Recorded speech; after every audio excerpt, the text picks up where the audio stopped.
The issues of health, education, and welfare can often feel intangible and immovable. Despite feeling like we are slipping backwards on these issues, we often look to the government expecting them to drive change. Yet, in our focus on government as an omnipotent force, we might overlook the organic source of change at the grassroots. Charities, NGOs, and community organisations often serve as a safety net for the most vulnerable among us. However, they struggle due to insufficient funding, resources, and the means to measure their impact. Social investment is an initiative that aims to promote and resource the grassroots programs that are working. Joining me to talk more about this is former Prime Minister of New Zealand, Sir Bill English. Today, his organisation Impact Lab helps charities and NGOs better measure the impact they have. You might notice, though, that the audio quality of this episode isn't up to our usual standard. Unfortunately, we had some issues with the recording and have had to do our best with a backup. So please bear with us. We promise it's a conversation worth listening to.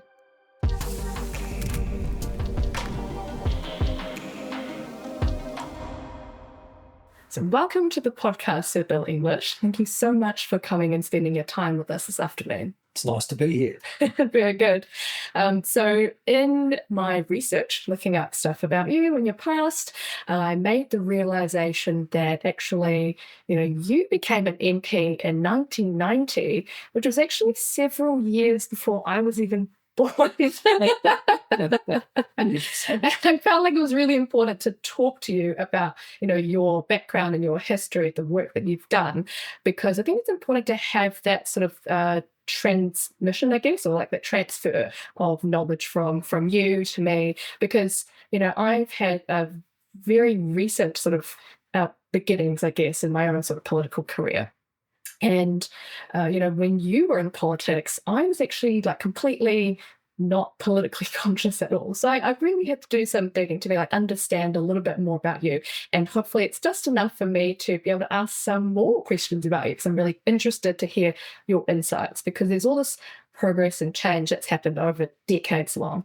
And I think, as young people, we tend to want to be progressive and make changes, but we kind of almost act as if the world has been around for about the last 5 years and not looking at what's happened in the last 10, 20, 30, 40, 50 years to understand how we've gotten to be here.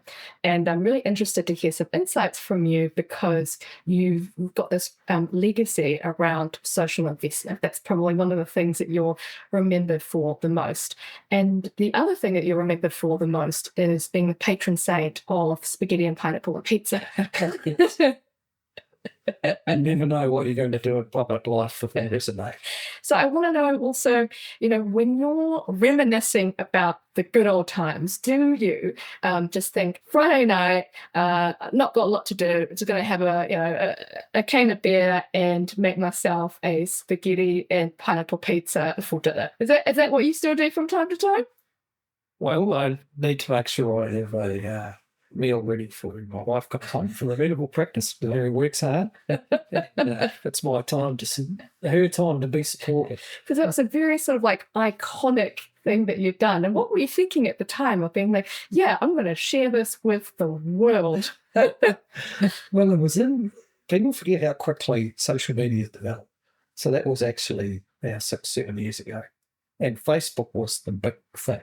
And using Facebook politically was relatively new. I can recall as part of the 2017 campaign, the team realised, despite the fact that I'd been a senior politician for a while, I wasn't that well known to the public. I didn't know much about it. And between them and my kids, they put together a video. And I still remember being amazed. They got over 1 million views on Facebook. It was kind of, the day in the life of kind of thing and a bit of family. So at the time, we were, waving this wand. As you know, if you're not a trained magician and you pick up the wand, you don't quite know what it's going to do. So the pizza episode was really just about a 30-second event which was And now it's on par this with is your what social media. now it's on Liquor par thing. with everything else that happened over 27 years. Yeah, it still comes up occasionally. Yeah, well, I'm bringing it up now. So I saw, so you posted it saying, cooked dinner for the family last night, like if you agree with tinned spaghetti on pizza. Do you know how many people liked and agreed with you? I have no idea. About 10,000. And I think one of your comments on that was, I drained off some of the liquid, but not quite enough since pizza was a bit soggy in the middle. Goes well with pineapple.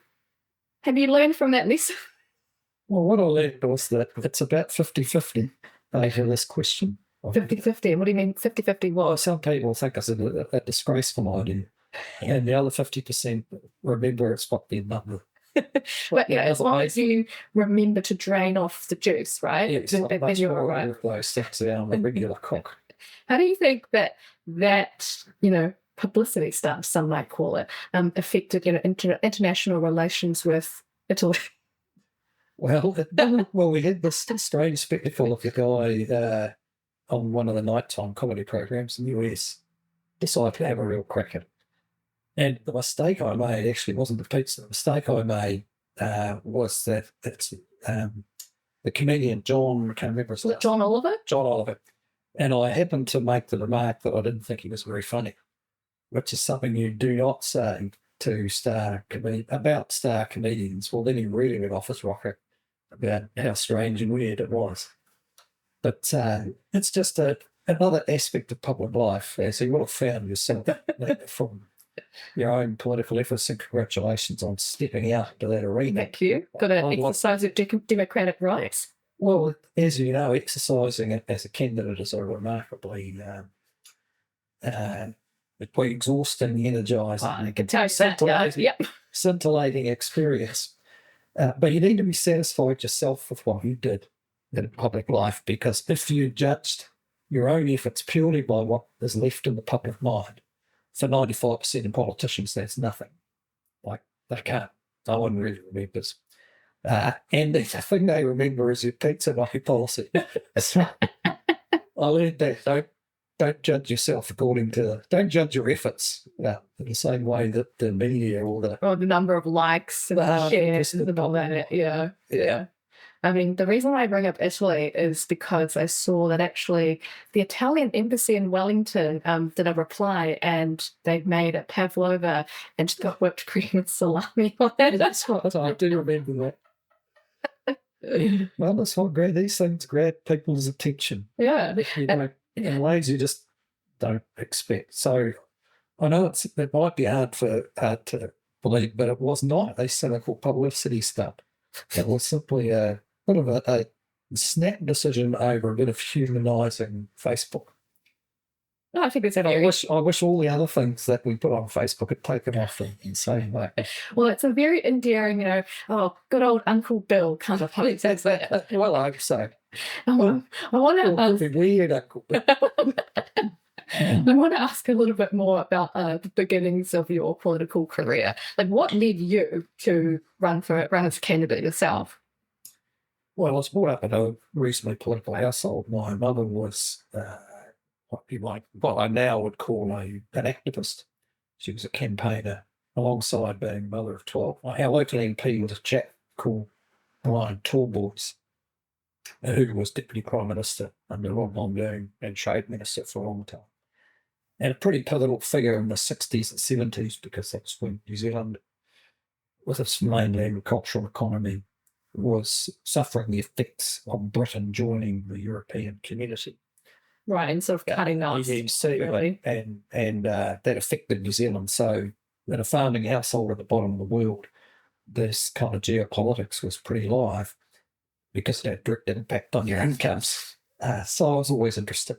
I spent some time farming, but also some time as a treasury analyst working with the 1987 government, Roger Douglas. I was reading somewhere is that when you went to university, you did a Bachelor of Arts in English Literature. Is that right? Well, slightly. Yeah, I did. I've got an honours degree in English Literature, a degree in accounting. Oh, okay, right. Because I was going to say, I feel like these days you can't really get grad jobs Well, like a Bachelor of English Literature, because they're so different these days. If you go to university, it's always like you have to go and do a degree, like a professional degree to get a job. And, you know, getting an English literature degree these days, it's so hard to find a job. But, congratulations. Well, it's a bit of a shame because actually I'd spent a year specialising in English, the fourth year at English Honours at Victoria University, in a very eclectic class, which included my good friend John Campbell from Oh, very good, yeah. and Elizabeth Knox, who turned out to be one of our more significant novelists. And I have to say in that year I learned more about kind of analysis of power and use of language and tools of persuasion from some brilliant lecturers covering everything from sort of postmodern theory on the one hand and becoming an expert on Paradise Lost by John Milton on the other. These are, they're thinking skills and knowledge in historical context, and I actually found those very useful skills, not just in the jobs that I got straight after that, but in politics as well. I feel like we've devalued these sort of humanities heavy sort of subjects as well. Cause that's what I feel like in my mind based on, I don't know, watching TV and you've been watching movies and things, that university is supposed to be the space where there's a lot of big ideas and debate about differing views and free speech. But now I feel like universities are almost like factory farming people for the workforce. So like when I went to university in medical school, it was all just about like how to basically do the job. There was not much about critical thinking about the bigger picture of what does out. It is a little bit, right? A little bit about public health and, epidemiology and things like that. But there wasn't really anything to try and get us to challenge each other's ideas about talking about where can we take health in the future. And obviously there was, but felt more like it was feeding us information rather than getting us to think for ourselves. I feel like that could be said for a lot of other degrees as well. Well, there's a certain amount of expectation on the public that if you've got a professional degree, you've learned a set of skills. And I think for a couple of points about the universities, one is that they've now got this fairly ideological overlay. They do. Yeah. Just certain types of things are the better ones to think, the right things to think. And I think that's a bit less of a problem in New Zealand, but it's certainly a problem in Australia and the US and the UK. And I think what some of our professionals are getting in those university courses is one view. Mm-hmm. Well, I don't mind hearing views that are completely challenging and hard to deal with, but one view right through is probably not a good thing. On the other hand, let's not overrate the influence of our education system on how people think. I mean, it can enhance how people think. It can certainly make a difference for those who need the opportunity of a good education.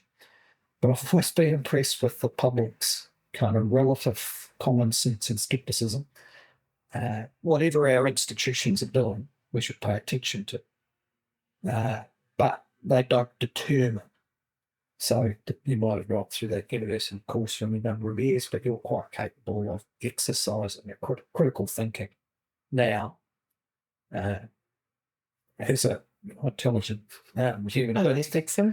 Yeah, and capable of understanding. I think that if you, as you might have found when you're in politics, if you go door knocking in any given street in New Zealand, you'd be amazed at the variety of stories. Of opinions, of ways of expressing it that you'll find in any given street.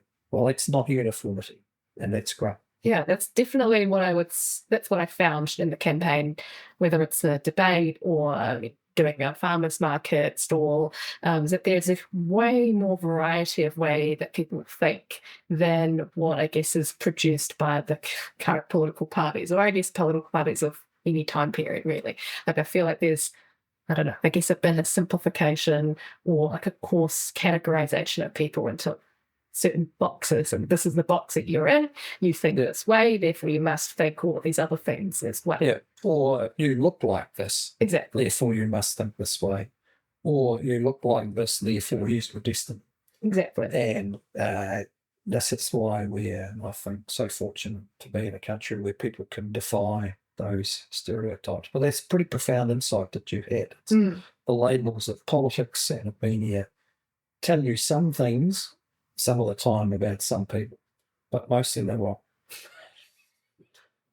I want to bring it back a little bit to the early part of your political career. So in my Googling, you had 3 other mates who were also new national MPs, and you were labelled as the Brat Pack, the Gang of Four, the Young Turks. What does this mean, and why were you given these labels? Well, I think they weren't meant to be complimentary. That's for sure. Well, we all entered politics at a pretty turbulent time. We're all young. So Roger Sarah's a bit older than me, but Tony Ryle and Dick Smith were both younger than me. I was only 28. And Nick was about 18.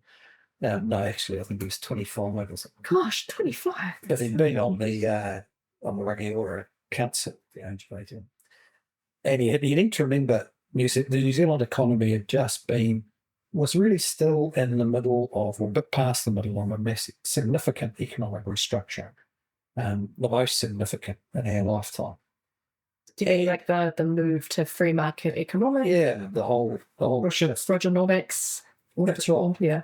And we were all provincial MPs, where the impact of it was greater, significantly greater than it was in Wellington, and actually more than in Auckland. There'd been a stock market crash in 1987. So every now and again I have to remind people about this, because people have this sense today of there's all these impending problems and poly-crisis. Well, actually, just keep it in perspective. We're not post-Second World War. We're not going through the sort of 84 to 93 economic restructuring. There's a lot more tools now to deal with uncertainty and the downside effects of the market. But at that time, it was actually reasonably grim. And there was very significant changes going on in government. So we were young, very young, thrown into the middle of all this. Rob Muldoon was still on Parliament. When we arrived there, had been a dominating figure, clearly fading physically, but not mentally, that's for sure. And there was a time of real turmoil, of protests. And what were people protesting against? At the time, so just for example, my first job in Parliament was as chair of the Social Services Select Committee, and the opposition members on Mohammed Clark and Michael Cullen, probably heard of them, had just come out of government, and the Labor Party was in turmoil because of the internal effects of Reaganomics, and that was when the birth of what went through the Jim Anderson founding the new Labor Party, and all that was going on.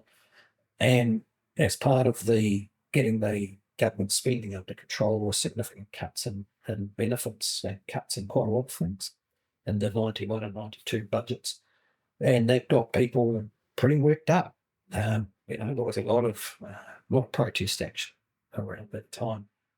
And was still, you have to remember the 1981 Springbok tour, which was deeply divisive in the country.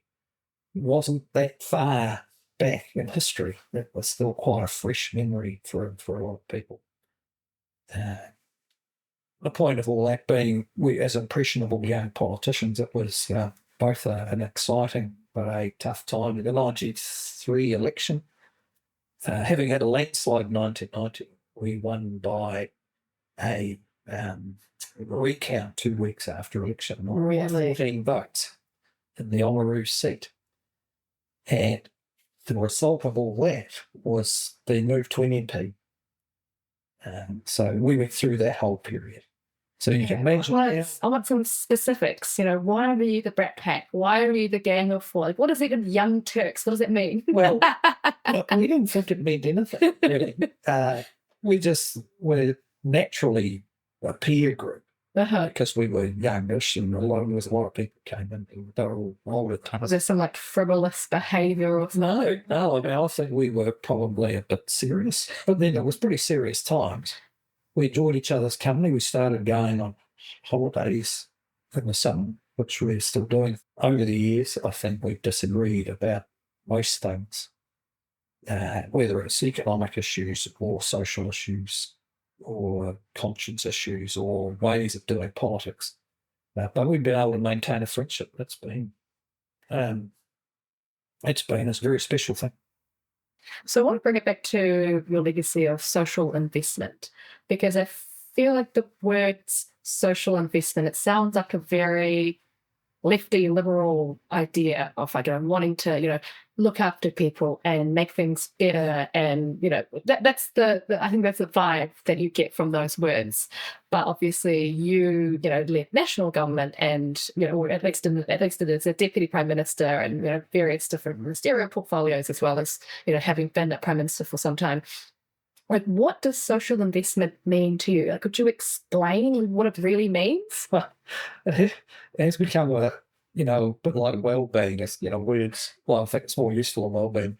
Words to which people attach all sorts of expectations and aspirations, which for me is a very practical issue, and it goes right back to some of those earlier experiences actually as a politician. And as a person living in small rural areas. And that is, first of all, a fundamental belief in people's capacity to know what they need to do to improve their lives and what they can do. So it's a kind of rangatira concept, or out of my Catholic tradition called personalism. That is the integrity of the person, which is not just about who they are, but their capabilities. They've got capabilities. And we're a very statist country, and we regard the state as a kind, supportive entity generally. And actually, I don't agree with it. I think often it's underestimating people.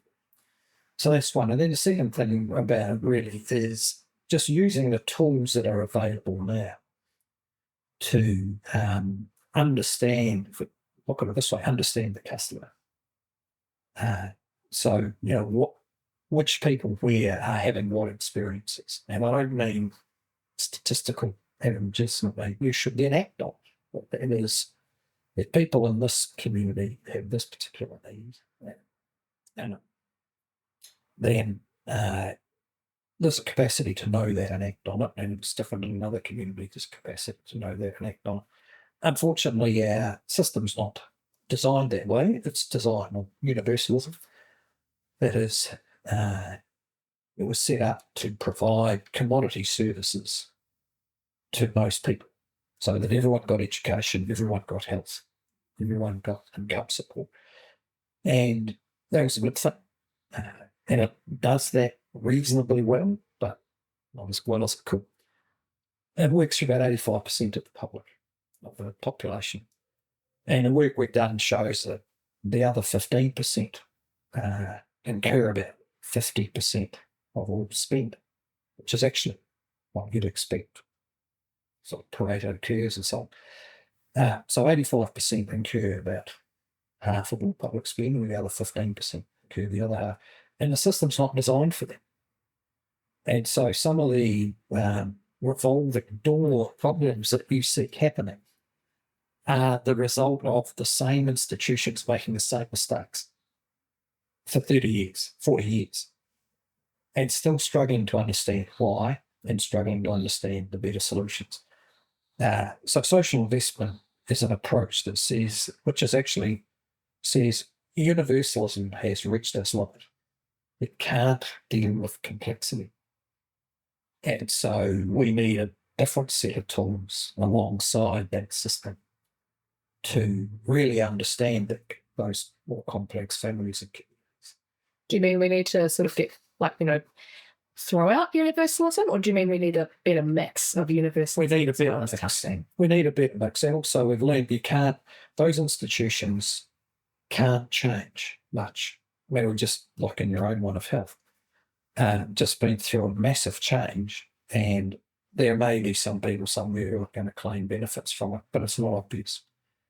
In fact, I remember giving a speech in Canberra a few years ago, group of fairly senior public servants in Canberra, and I said to them, how many of you believe your institution could change significantly in the next 5 years? No one put their hand up out of several hundred people. Now, if you stood in front of any audience outside the public service most of them would put their hand up because they'd say, well, we have to. Not necessarily because they want to, and not because they don't think what they're doing right now is good, but that meeting the needs of their customers and the, whatever's going on in the world, whether it's technology or climate change or whatever, they know in 5 years they're going to be different. Because public service knows that it doesn't have to be. I think one of my concerns about social investment, in fact, I agree that we need to make sure that the people who need the help the most get the most, what's the word? Not targeted, but I guess the most, the help that is more tailored, I suppose, the more tailored more tailored to their needs, right?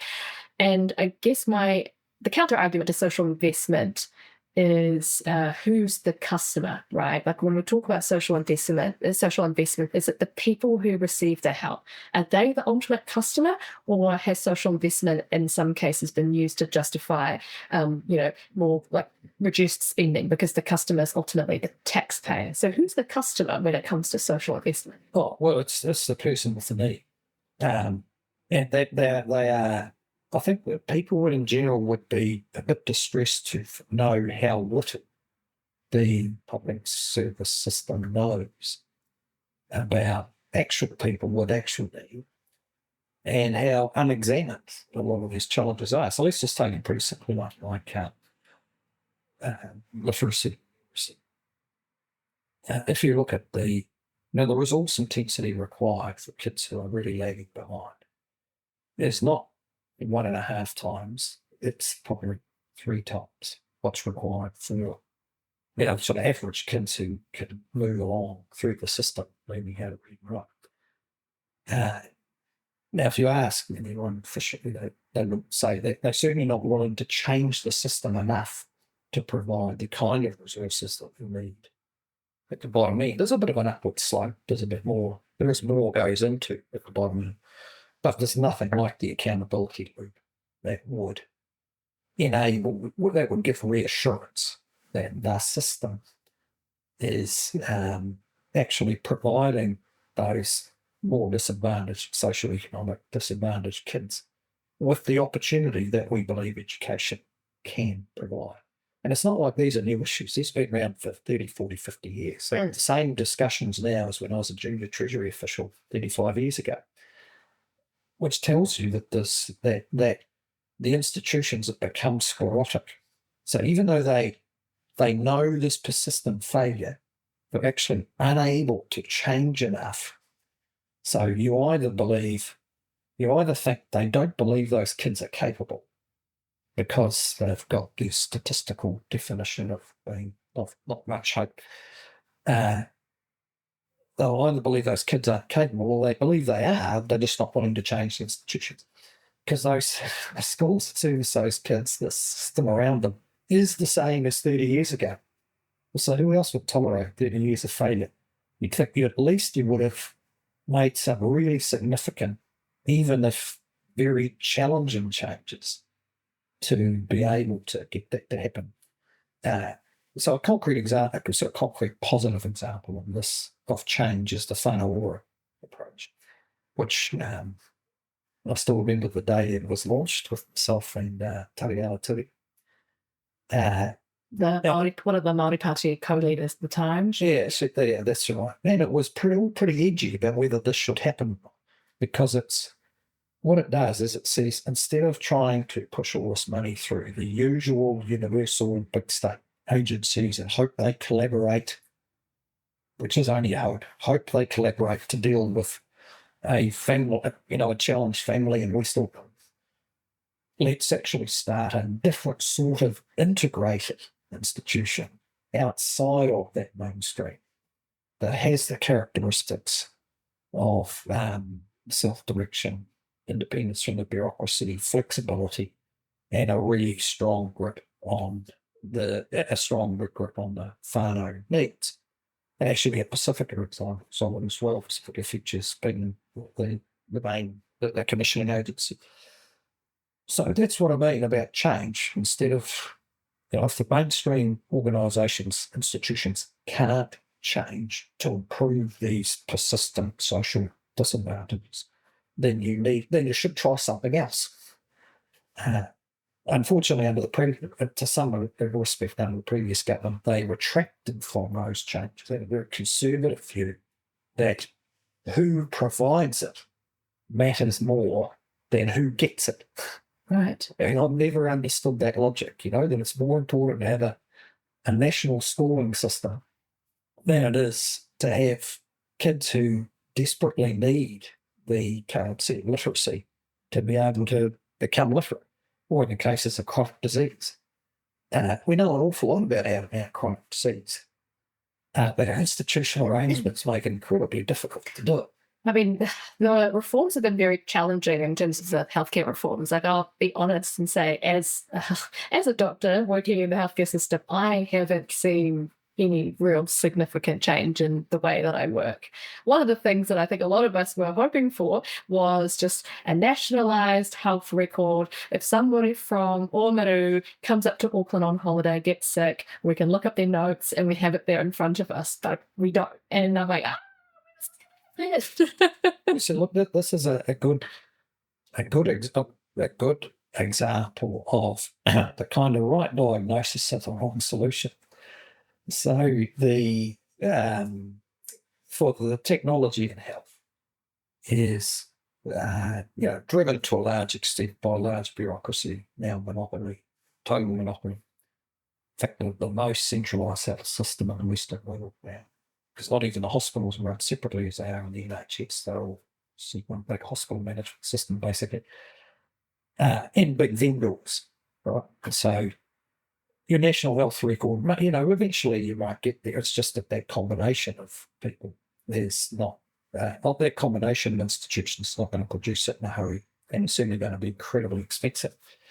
Most of the solutions that are actually needed, that's one that's important for health professionals, like localised technology that enables data to move around in a way that's relevant to your community and your family and how you live. Because someone might move from Oamaru to Auckland, but actually by far the majority of what's required is that the GP and the Plunkett nurse can see the same thing locally. And those solutions are pretty easy, actually. So you've chosen a highly centralised solution when the problem that's been diagnosed are all localised, personalised issues. And so in that sense, it's not going to work. Yeah. Well, I think so. I'll just keep watching the space and hoping that, some different new something else is going to make it better, but I'm not going to. I think where the positive bits are around there's just sort of mind shifts that are needed. So in that system, there's localities, right, which are part of it, and either the Māori partnership boards, which are localised structures. And I'm a big fan of that. And early on in my career, I spent time working to get all the health services outside of Invercargill and Dunedin in the south into community ownership. So Gore, Balclutha, to Tapuri, Oamaru, it's got a reasonable sized hospital. They're all in community ownership. And they're like rural hospitals and they're community ownership, but they're kind of not Te Whatu Ora, or like not part of the DHBs. We took them out of the DHB. Yeah. They still get the contract, right? The service contract to run the public services, but they can run other services. And I have to say it was very successful. There's a couple of places up north done over their 30 years, but it just means the locals run smaller localised health services way better than a bureaucracy can. That worked. So localities can work, but what they need is clarity about decision making and authority. They need. They'll only work if two things happen. One is they're in charge of money, and two, they have autonomous decision-making capacity. Not completely, obviously, but they can actually make decisions to shift things around. And unfortunately, they don't have that. So the structures are kind of community committees of lots of people, goodwill people sharing their understandings.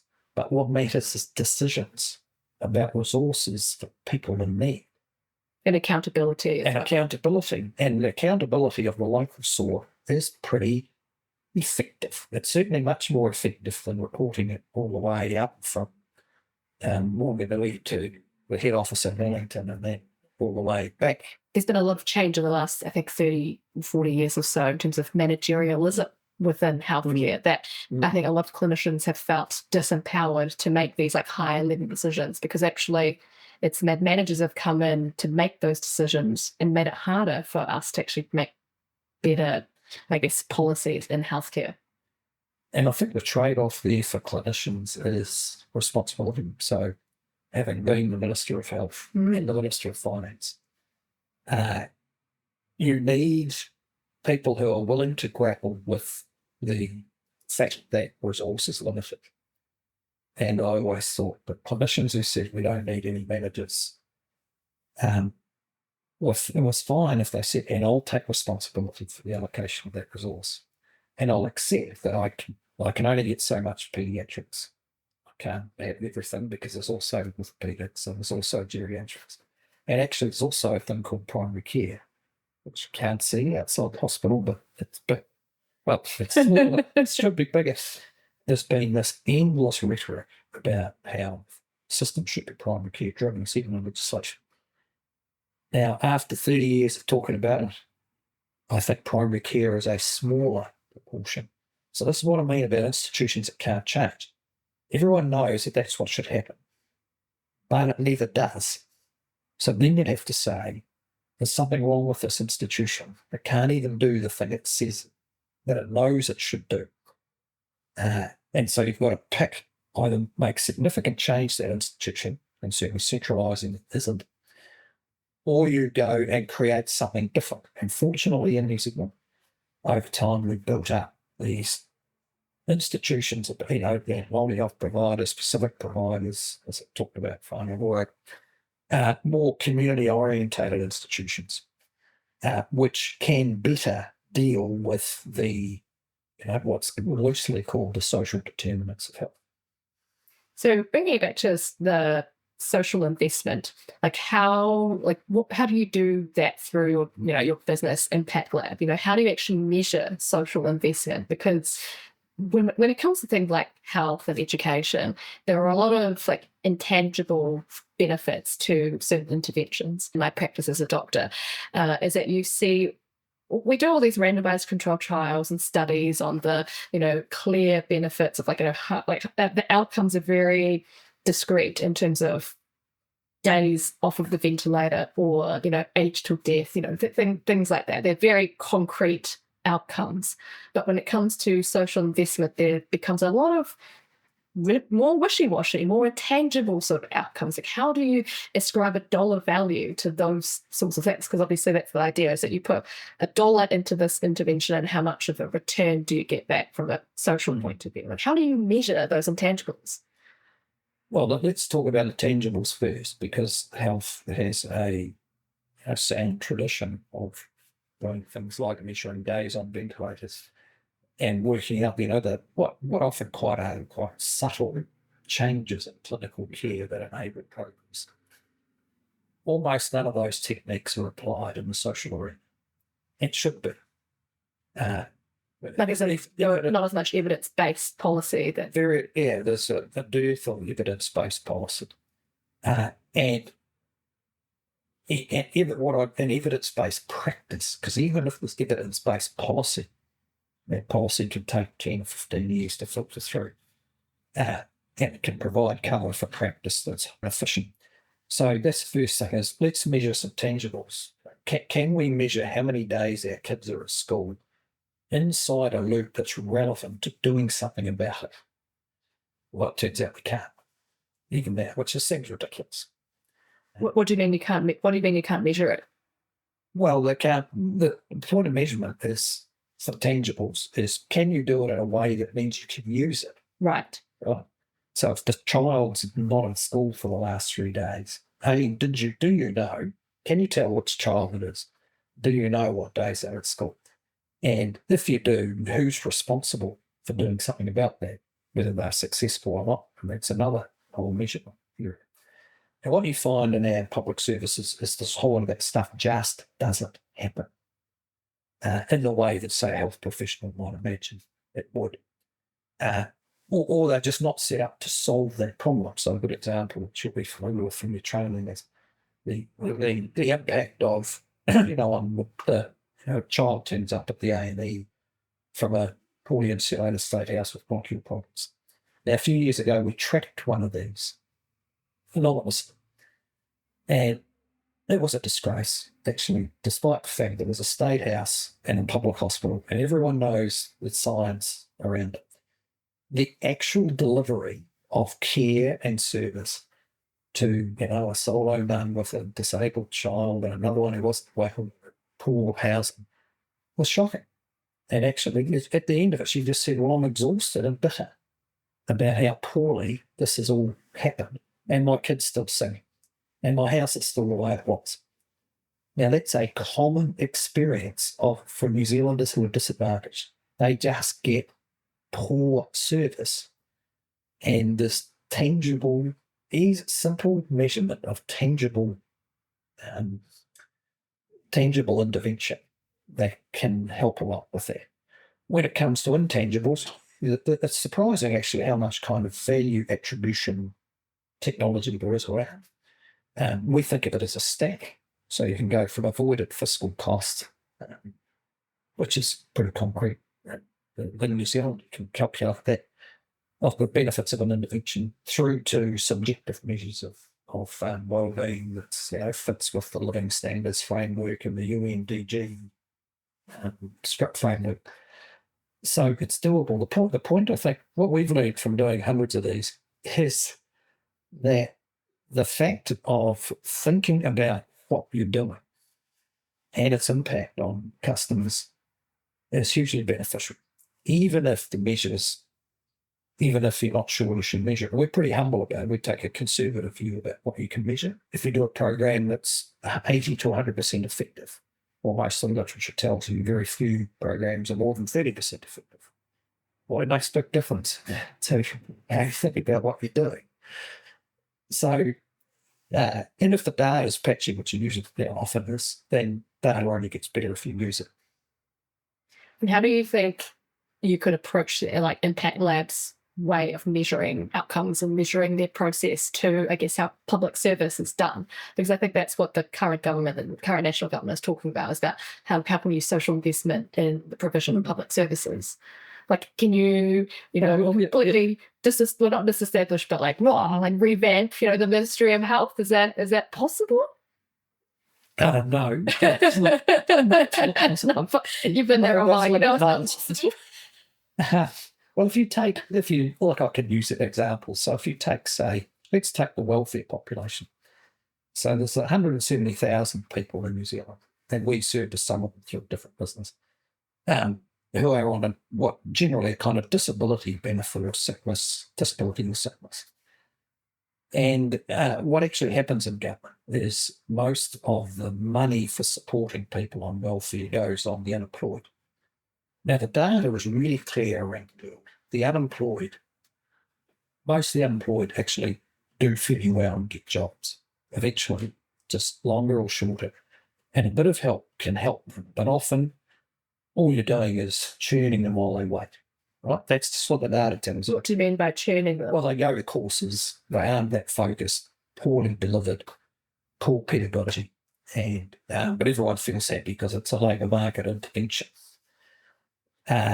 When you look at the long term for their whole population, the long term outlook, and their opportunities for better incomes and the costs to everyone else from being on welfare, unemployment's only 5% of the long term impact of welfare. The other 95% is these other people who, frankly, the bureaucracy just finds a bit too difficult. And so really doesn't do much with them. And so there's not much research on how you get people with disabilities into work, or how you think about different sorts of, the particular characteristics of people where they might be easier to get them into work than others. Everyone's in these kind of these categories designed to determine their entitlement for support, which is not the same thing as their aspirations to be in work, even if they're autistic. I guess there are two sides to that. So for one thing is what I've been told, or what I hear, is that for a lot of people who are in various types of benefits, they feel this pressure to go get a job. And but often the jobs that are offered are relatively menial tasks, jobs that they not necessarily have got job security and don't have a lot of career progression. Like you go and work at a factory or whatever, and maybe you can work your way up to be a supervisor or manager, but maybe the pay is not, a huge difference, right? Whereas if you have qualifications and you're an accountant, you can work your way up as in the accounting, or you can go be an MP. Yeah. So, you know what I mean? So like I feel like there's that side, is that there's a pressure to go on jobs that aren't that necessarily good for the long term, often manual labour. And then there's the other part, is that I agree that being in work that is somewhat meaningful is very good for you, right? Like I don't like doing my job when it's like full-time 60+ hours, but when I'm doing it part-time, like I really enjoy my job because it's meaningful, it's intellectually stimulating. It feels like I'm giving back. But I feel like overall, the pressure on people and beneficiaries is to go into these jobs that are, I would say, low-quality jobs. And I guess what I'm seeing is that there's this trend towards automation and artificial intelligence. And I'm sure that automation has been something that's not just an issue that's been created in 2023. I'm sure automation has been an issue from decades ago, and globalization, and what they've seen in places in like the US, for example, where I think they the closing the mines, or they're taking probably that, as well as moving car manufacturing offshore to China, meant a whole, large group of people, working class people, lost their jobs. And there are a lot of very well-meaning interventions to try and get them working again. Like, let's teach these car creators, car manufacturers how to code, and that way they'll be able to contribute to the economy. And you're like, oh, well, will they, these people who relatively working class, have never really had an education, and now suddenly going to be able to code? I think the studies show maybe like 10% of them ended up being able to code. Just use that little example. So how does the system find that 10% and then deliver it efficiently? And my own view is that the kind of models we're talking about, the kind of measurement investment models, help you do that, because you can use the data tools to say to people, these kind of characteristics are more likely. So instead of churning all of our unemployed population through coding classes, why don't we can narrow that down to 20%, and then we can connect that to actual workplaces, because a lot of this training is poor because it's not connected to workplaces. So you can do that. And then you might say, actually, when we look into the disability population, we've actually found that 15% of them have the capacity to learn how to do coding, because no one's ever asked, because they're classified as disabled. But actually, when we look at the characteristics of the population instead of the bureaucratic categories and statistical averages, then we're digging out, potential that's there. So one of my favourite examples about that is work we did on the highest risk 1% of children in New Zealand. So it's 600 kids a year. And it turned out, and they have, you can imagine, the projected life course. So life course projection is a really critical part of social investment idea. What's a person's story likely to be? And can we do something to alter that story? Because some of them are so, as we know, distressingly predictable. But out of that 1% of kids, right, who are experiencing violence, drug addiction, generally long-term welfare dependency in their household, 2 out of 10 of them get MCA level 2. Well, that was just mind-blowing. I mean, we have all these assumptions of hopelessness according to categories we drop people in. But what the data does is dig up the potential. And of course, it confirms some of that sense of, people are going to have they could have a tough life if nothing changes. But it also tells us there's in a lot of different ways, people are more resilient, more capable, more able to make some shift in their lives with a bit of support. And if their energy isn't sucked dry by chaotic, poorly delivered public services. So I want to ask you another question that's, I guess, a bit more relevant to today's politics. So in the previous national government, you were obviously the deputy minister for a lot of it, and you spent that 9 years, and it was a coalition government with National Party, ACT, United Futures, and Māori Party, as it was known at the time. And so I guess I kind of want to ask you, because obviously you've done this work with whānau ora about what does treaty partnership mean to you as a person? I just find that it's not particularly, I just find it a not particularly useful category or language day to day.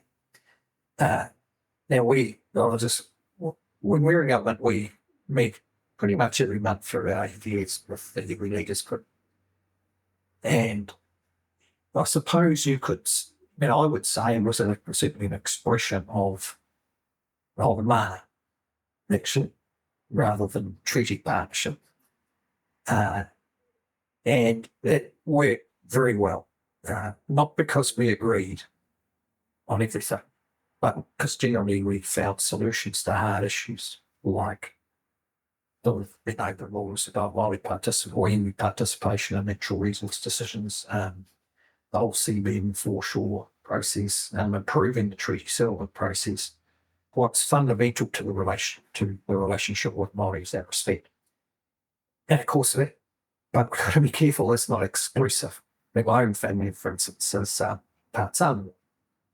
And we don't want a Pacific Island community. The Pacific Island community certainly accepts the kind of indigenous status of Māori. But it's not obvious why their challenges should be supported.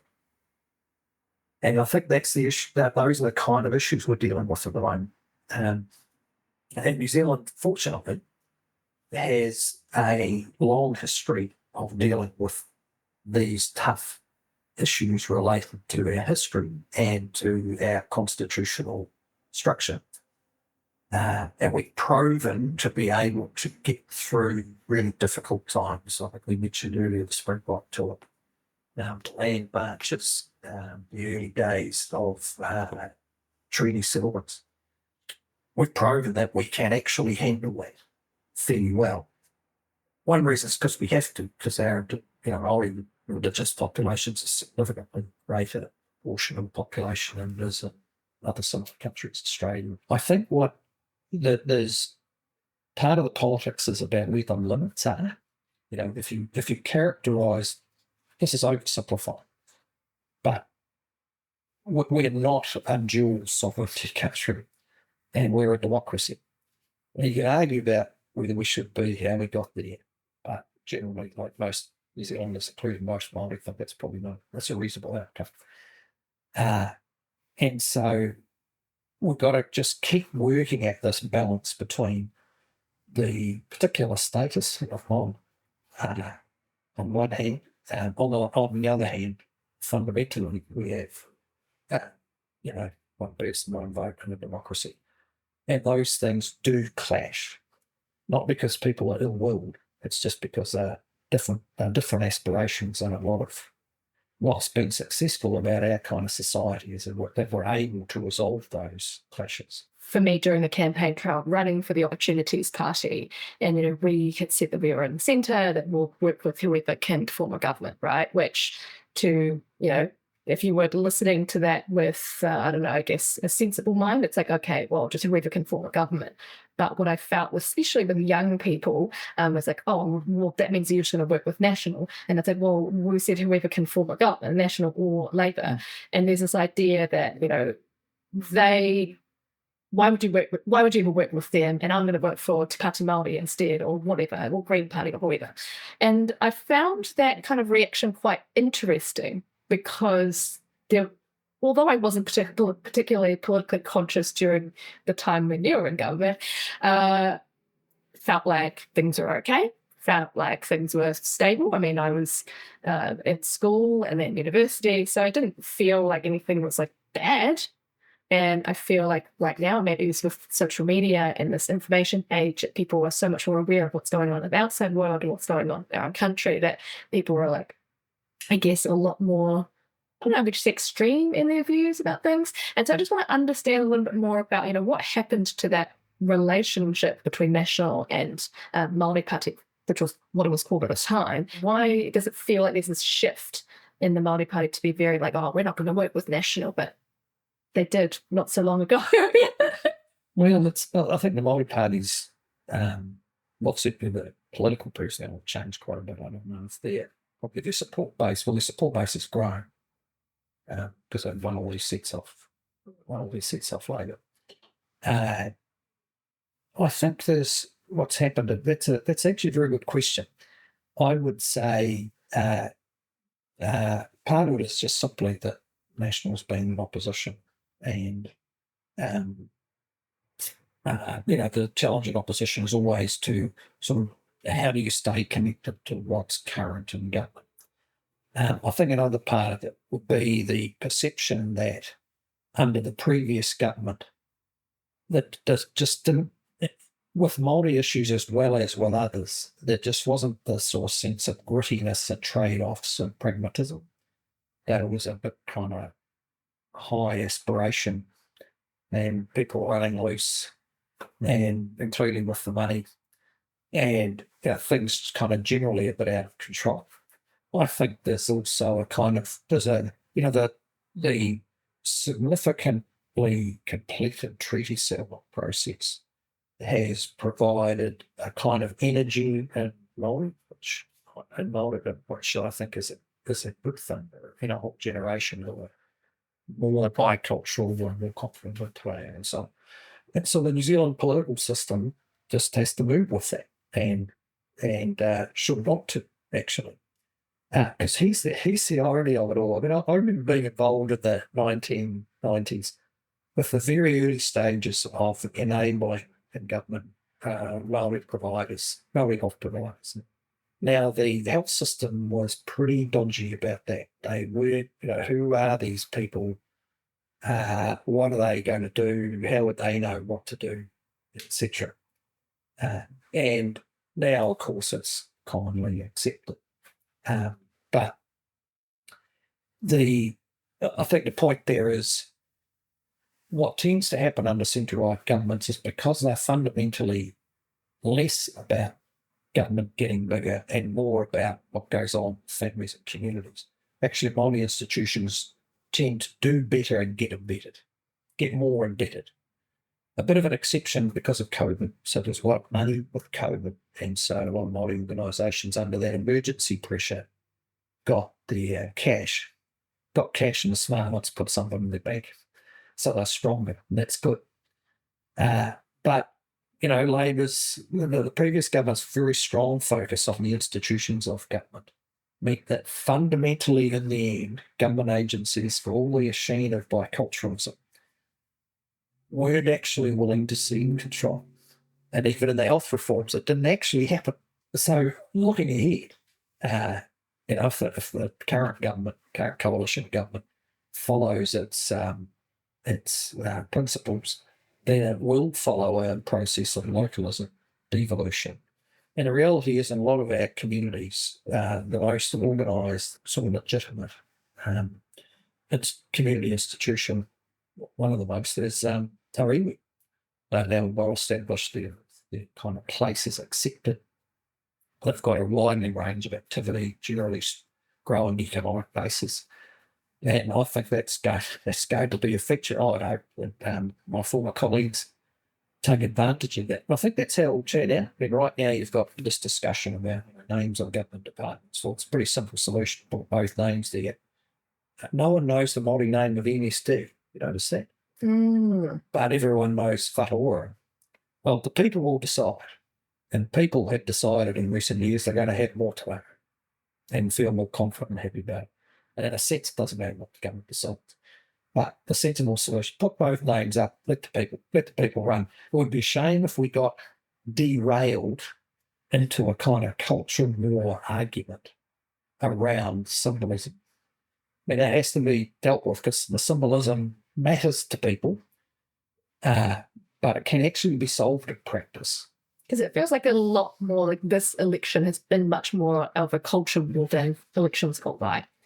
And it's from talking to you and doing my background research, it seems like there's quite a bit of progress in that 9 years of government in terms of Iwi-Māori relations between National Party and in the eyes of Māori. And then now it feels like it's a huge step backwards in terms of like relations with Māori. You were seeing a lot in the media, I guess, of people wanting to protest and all that and being unhappy with the new national government. And I mean, I'm not going to put all the blame at the feet of National because they've got some pretty considerable large coalition partners who I'm sure had a lot of influence in that coalition agreement. What can National do to build some of those bridges back? Or what would be your advice to the new government about building those bridges again? Oh, well, look, I'm talking about in a very practical sense. That one would be restore or update the process with NGOs. I mean, it was was the most constructive, gritty, accountable process. The monthly meeting that you had. And do they not do that anymore? Guess what? It was 1 hour long. Okay. And it was, because it was regular and short, it was highly accountable, which is quite different from the kind of talk fest approach that's, I think, been a bit over-cultivated in recent years. Well, we'll talk about equity and we'll talk about the treaty, but actually, how do you deliver it? Our kids aren't getting immunised, right? So, for all the talk, immunisation rates, which used to be mid-90s and even across the ethnic categories, now Māori immunisation rates are about as low as they've been for a long time. Well, why don't we just fix a few things? So we sort of get the mana enhancing decision process, but realistic about the things that our kids, Māori kids' literacy, particularly in their teenage years, is as bad as it's ever been. Well, schools are all treaty compliant, Ministry of Education spends a lot of time on it, and there's some merit in that. But actually, the kids have to be able to read, whether it's Te or English, and they're not. So what are we doing about it? And I think, looking at my advice would be to, one is get that sort of more formalised relationship in place so that whatever's going on in the media, it will always play up the conflict as they always do. Like I remember going to Waitangi, we used to meet with the Iwi Leaders Group at Waitangi. Because we were a centre-right government, the media, even though they could see all the people coming out of the meeting, which was large meetings with Iwi Chairs Forum, Iwi Leaders Group and Iwi Chairs Forum, hundreds of people, they just never computed that the key government was meeting with the leadership of Māori at Waitangi. What they did compute was the conflict on the marae. So they just need to report it back. It was like it didn't exist. It was an incredible experience to see it. They didn't even ask you, what are you doing in that room with all those people? Well, what we're doing is hammering through details of how to deal with water policy. That's what we're doing. So I'd say you get that mana and that sort of mana enhancing appropriate, constitutionally appropriate discussion, primarily with Iwi. And there's, of course, there's other groups who have an interest, but that's still the primary constitutional structure of Māori. And get on the ground practical about issues that really matter to Māori families in our health, housing, education, jobs, and this we can do a hell of a lot better at those just by solving practical daily problems.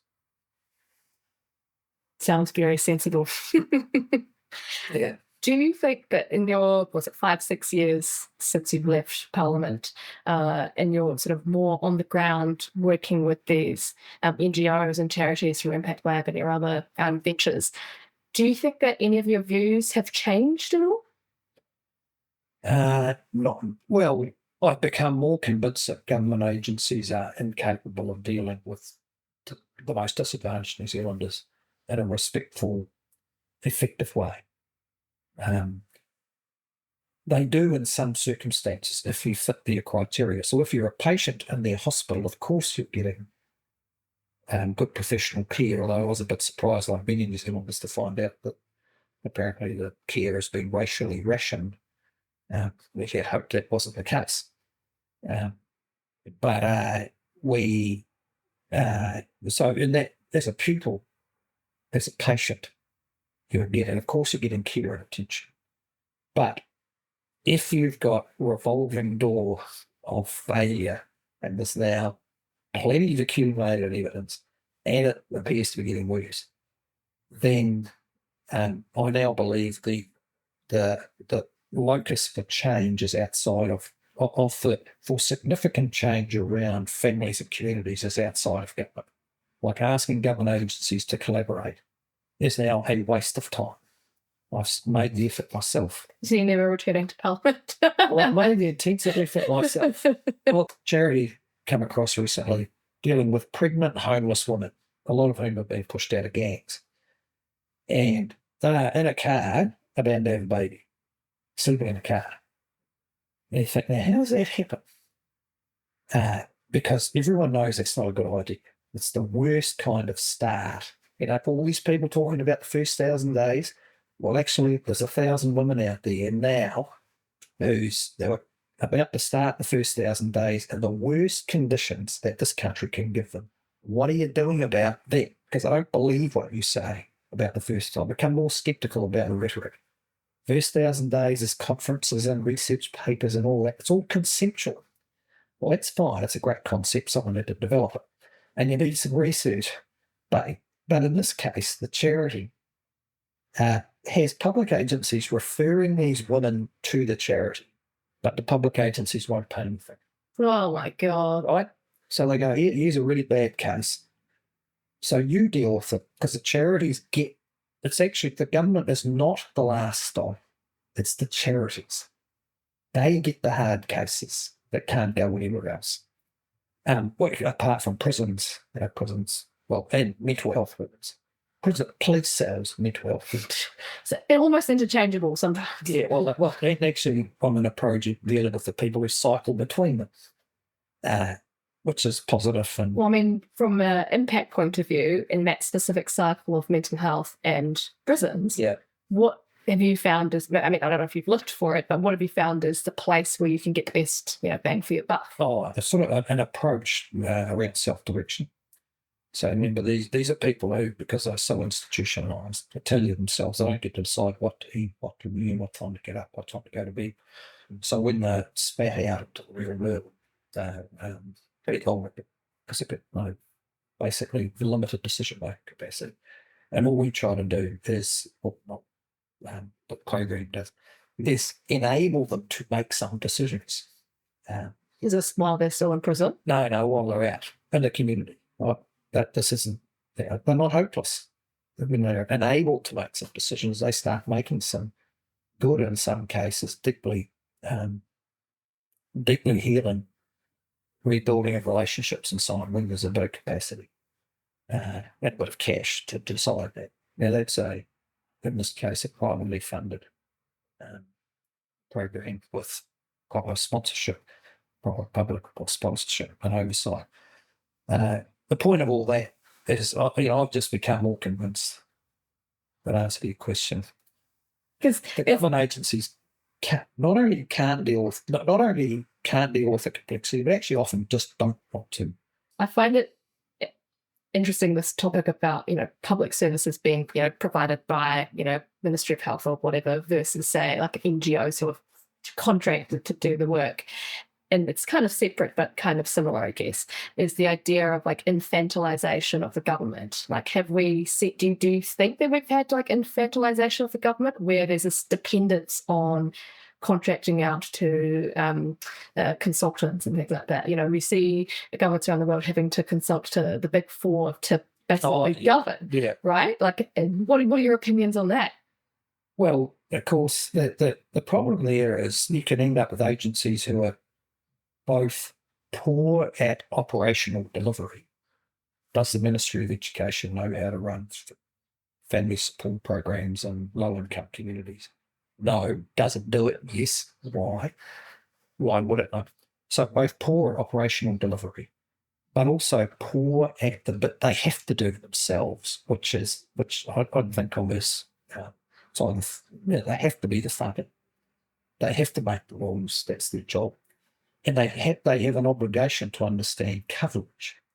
Right? By that I mean, how much of the population are they reaching? Because often you find we're doing sensible stuff reasonably well. We just don't get to all the people. And sometimes the simplest positive gain is just, if the rate of is 500 complex families, and in fact, that's roughly what it is, and we're only servicing 200. Well, whose job is it to find out 300? Right? Well, you think the state would do that, okay? But they're not very good at it. So they'd be better to focus on going, we're going to make sure everyone's getting care and we're going to getting the support they need, and we're going to make sure that it actually gets delivered to a good standard. It happens that that's all pretty patchy. And when they do it themselves, the standards are patchy. Right? So doing it themselves is no guarantee of doing it better than someone else. I find that interesting. And some of the things they do are just really dumb. I'll just give you an example. I came across this homeless guy at the Auckland City Mission. I said, why can't you get the emergency benefits? And he said, well, I've been in prison for 17 years. When I come out, I had no phone, no licence, no passport, no utility bill. So I'm nobody. I can't get, and that's why I'm homeless, I can't get the emergency benefit. And you think, okay, that's pretty dumb. Because we know this guy well enough to keep him locked up for 17 years. He must have some identity. We could possibly have got some of that for him. Like maybe before he was, comes out of the jail. last 10 years, we knew exactly what day he was leaving. Okay, well, this is what I mean about these institutions, this squatter, they just can't deal with this stuff. And then I wonder if it's like they've been so infantilized because they're so dependent on consultants that they don't have any of that institutional knowledge to get built. In that sense, I agree with you. They shouldn't need consultants to help them think about institutional issues, which is generally what they're getting the consultants in. What sort of structure should Whataburra have? I was reading this book and it's really interesting. It's called The Shock Doctrine. And if you heard of it by this writer, Naomi Klein, and she was saying that in some cases in America, because she's Canadian, but reports a lot in America, is that there were some cases where America, we should probably finish up soon, but there were some cases in America where the government had been so infantilized by consulting groups that they actually had to outsource the contracting of consultants to a consulting group. And I'm like, oh my God. I think it's like in your job, you have to be clear what it is you do because you're a specialist, right? You've got a specialist focus and you don't let anyone just kind of wander in and you know what you're doing. And all these government agencies are trying to be too many things, actually. And there's bits they have to be able to do. And they shouldn't be, which is, funding, rulemaking, essentially ensuring, providing the support, the insurance to the whole population.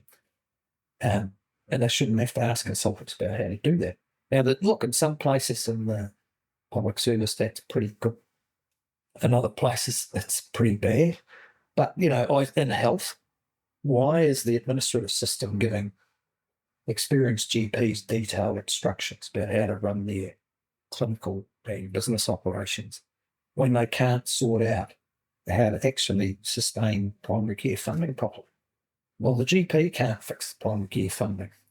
So they should keep their nose out of the delivery business until at least they've sorted out their own business.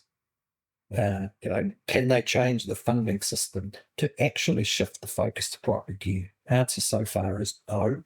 The hospitals suck up even more of the money than they used to.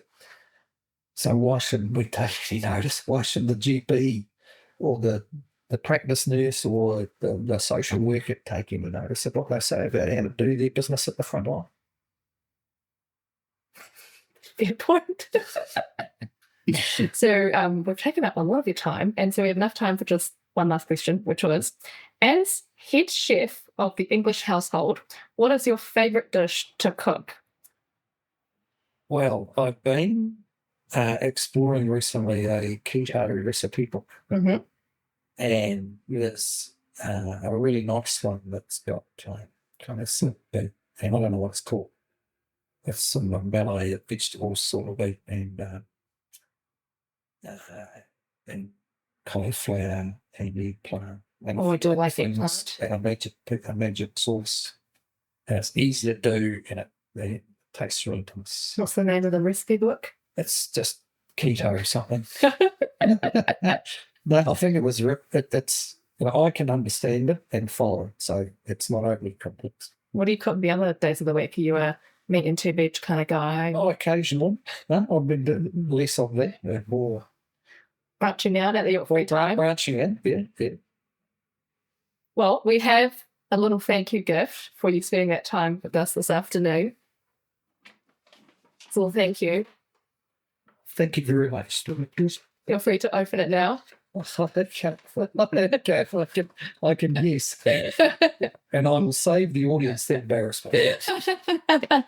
I just thought, just in case you were, wanting to reminisce about the good old days. Well, it's nice to be regularly reminded of my important achievements. Thank you so much for coming on the podcast. Thank you.